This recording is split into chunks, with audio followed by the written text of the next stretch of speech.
Copain, et bonne année 2023. Aujourd'hui, on va parler de... Tu auras le sang dont tu es assoiffé. Eh oui, certains l'ont peut-être reconnu, il s'agit de Legacy of Kain, Blood and Men, un jeu magnifique. Regardez la boîte. Ce jeu est un de mes premiers souvenirs de Dark Fantasy. Et oui, parce qu'en fait, bon, je connaissais déjà Conan, j'ai joué à Rastan, j'ai joué à Golden Axe, c'est un peu de la Dark Fantasy. Mais là, on plonge vraiment dans le sombre, on plonge dans le noir, parce qu'on incarne un vampire. Et vous pensez que du haut de mes 16 ans, égorger des gens, boire leur sang, me nourrir du sang de tous les humains, c'était un vrai petit plaisir. Une petite gâterie. Et bah oui, et ce jeu, il est fait pour ça, il est fait pour se défouler, il est fait pour s'amuser. Et c'est aussi le premier jeu que j'ai fait avec des donjons comme ça, un petit peu à la Baldur's Gate. J'ai découvert ces jeux-là plus tard, je les adore. Mais là, on parcourt ce monde et il est très très riche, il se passe plein de choses. C'était la première fois que je faisais ce genre de donjon, de cette façon, comme ça. J'avais jamais parcouru, moi, des donjons aussi sombres et avec des pièges de cette façon. J'avais pas l'habitude et ça m'a vraiment plu. J'adore ce genre de jeu depuis maintenant.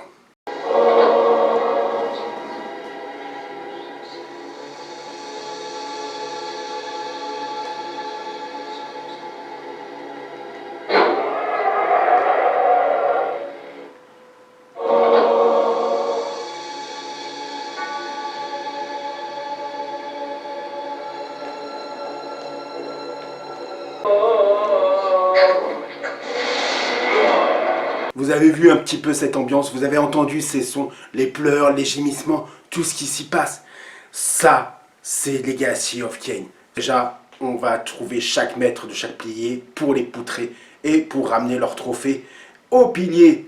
Et là, une fois que c'est fait, on va découvrir la fin. Et cette fin-là, je ne vais pas vous la spoiler, mais elle m'avait à l'époque beaucoup plu. J'avais fait petit frisson de plaisir. Et des frissons de plaisir, croyez-moi, j'en ai pas eu que là. Il y en a eu plein. À un moment donné, on se transforme en chauve-souris. Regardez un petit peu.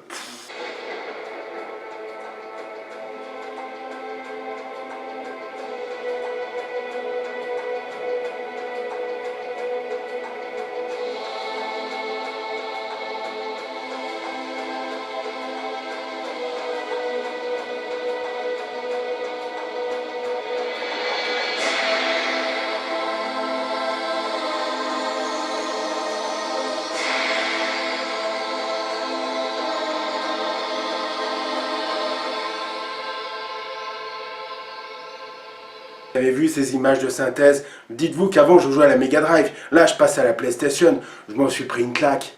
J'ai le souvenir que j'étais en train de jouer et que mon père il s'est assis derrière moi. Et il regardait le jeu comme si c'était dans un film. Et il adorait ça, parce que bon, il faut dire que l'histoire elle est super. Et les voix françaises, pour une fois, elles sont excellentes. Elles nous mettent dans l'ambiance très profondément. Donc j'étais en train de jouer sur ma PlayStation et mon père il s'asseyait derrière moi et il regardait comme si c'était des épisodes. À chaque fois je sauvegardais, il revenait et il regardait. Il a fait ça pour ce jeu-là et pour Resident Evil. Parce qu'on est vraiment face à du film. C'est impressionnant, niveau scénario, c'est pas mal écrit. Et puis c'est très intéressant, hein. Il y a des retournements de situation, le monde est sombre, il y a plein de petites choses à découvrir.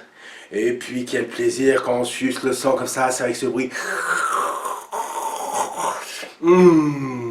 Ce jeu, comme je vous ai dit, c'est une petite friandise de vampire.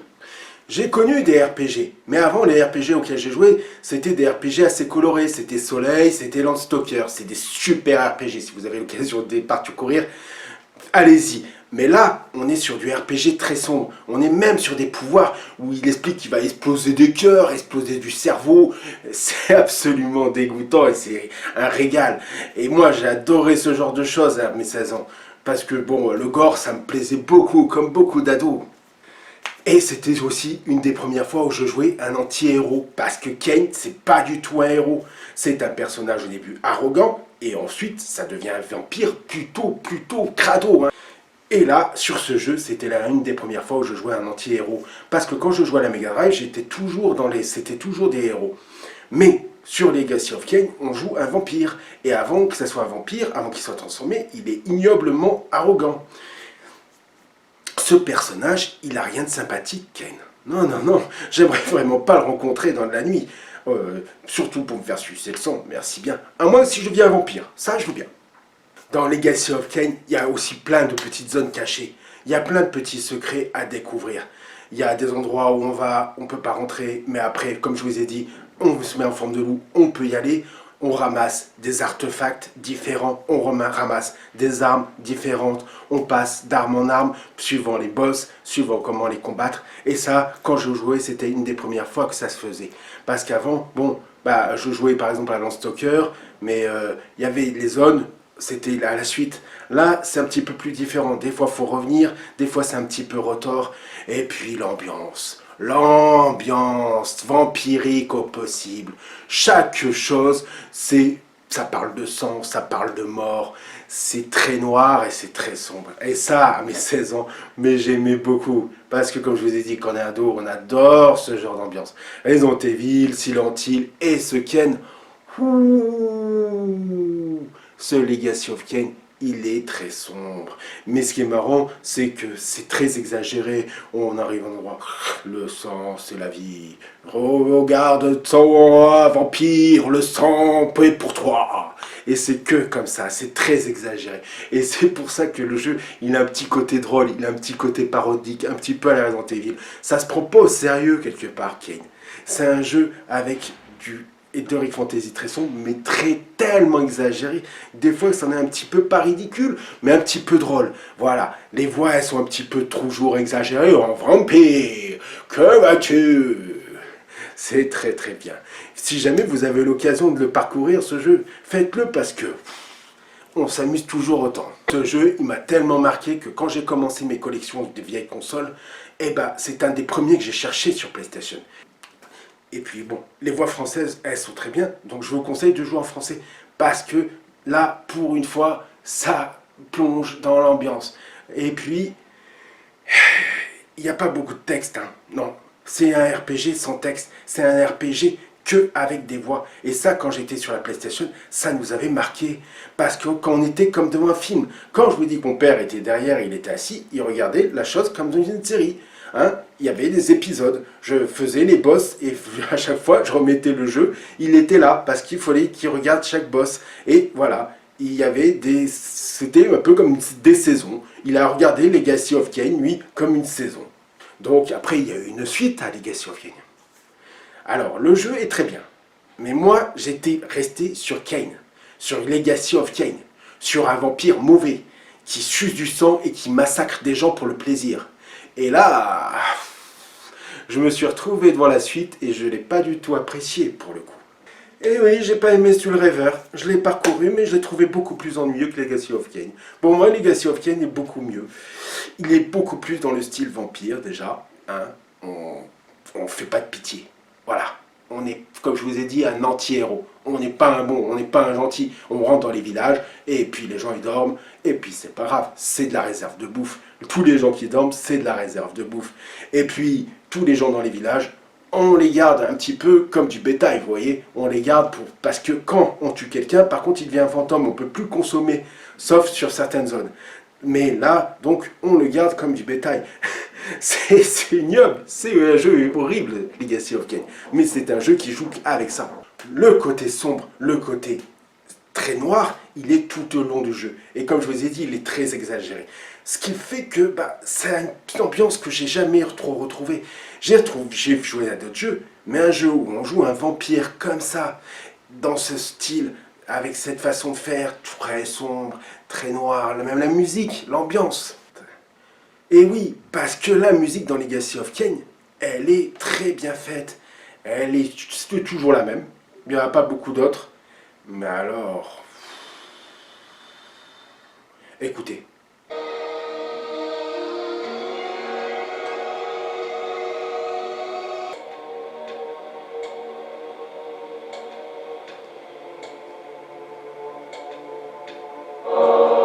Roxxon, hein, le village crasseux, le monde noir dans lequel Kane évolue. Tout est pourriture dans ce monde, tout est corruption. Et Kane, eh ben, il baigne là-dedans. Et tout se passe de façon sombre, sombre, sombre. Et puis bon, les cinématiques, elles étaient de super qualité. Et les graphismes aussi. On peut zoomer. Ah oui, ça aussi, c'est la première fois que je vois que sur un jeu, on peut zoomer comme ça.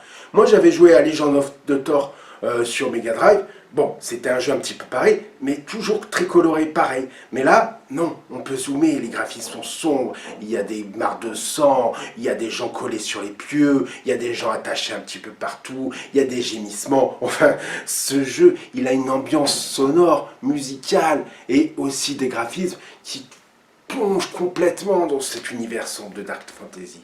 Cet univers de Dark Fantasy, c'est un de ceux qui m'a marqué, parce que là, on est vraiment sur quelque chose qui, dans mon imaginaire, il s'est abreuvé comme Kane se abreuve de tout le sang, de tous les sangs de ses victimes. Mais quelque chose dont je ne vous ai pas parlé par rapport au jeu de maintenant, et que je trouvais ça très très bien à l'époque, c'était les livrets. Même là, regardez ce livret, regardez le livret de Legacy of Kain. Ça explique tous les pouvoirs. Je vous conseille d'avoir le livret pour y jouer, parce que sinon vous allez être vite perdu, ou aller sur internet. Mais avant, il y avait des livrets. Maintenant, on a juste des tout petits papiers. On a un petit papier. Mais avant, les livrets, ils étaient travaillés. Ça faisait partie du jeu, le livret. Moi, j'allais aux toilettes et je prenais mon livret et je feuilletais, comme vous a raconté un jour le joueur du grenier. Et oui. Et grâce à ça, eh ben, j'ai découvert pas mal de choses, parce que sinon, on est paumé. Hein. Dans le jeu, il n'y a pas de fenêtre qui explique tout. Maintenant, on a des tutoriels. Mais à l'époque, bon, apparemment sur Tomb Raider, ça existait. Mais les tutoriels avant, ça n'existait pas. Il fallait lire le livret. Dans le livret, on expliquait comment jouer. Et c'était important. Il fallait s'intéresser d'abord au livret et à découvrir le monde. Et on découvrait aussi comment se transformer, parce que quand vous arrivez dans le jeu, je peux vous dire qu'il n'y a presque pas d'indication. Vous arrivez et toute l'action se passe. Voilà.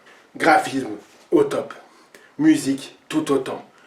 Ambiance de folie et complètement démoniaque. Et des personnages qui sont répugnants de corruption. Et puis Kane qui baigne là-dedans. Ce jeu, Legacy of Kain, c'est une véritable pépite de Crystal Dynamics. Ils se sont vraiment absolument goinfrés sur ce jeu. Ils ont fait un jeu magnifique. Donc, petit avis aux développeurs, si vous voulez faire un remake, refaites un remake de Legacy of Kain. Parce que là, je pense que ça va apporter quelque chose. Ce jeu sur PlayStation, il est bien, mais je pense que le monde, il peut être encore mieux fait, encore plus vaste, avec les graphismes actuels. J'aimerais voir ça, sérieusement. J'aimerais voir ça. Donc, si vous avez un jour l'occasion de mettre la main dessus ou de jouer en émulateur, je vous le conseille, vous allez vous régaler. Même maintenant, vous allez vous faire plaisir. Parce que c'est un jeu comme j'en ai rarement vu. Legacy of Kain sur PlayStation, je vous le conseille très fortement. Sur ce, je vous dis santé!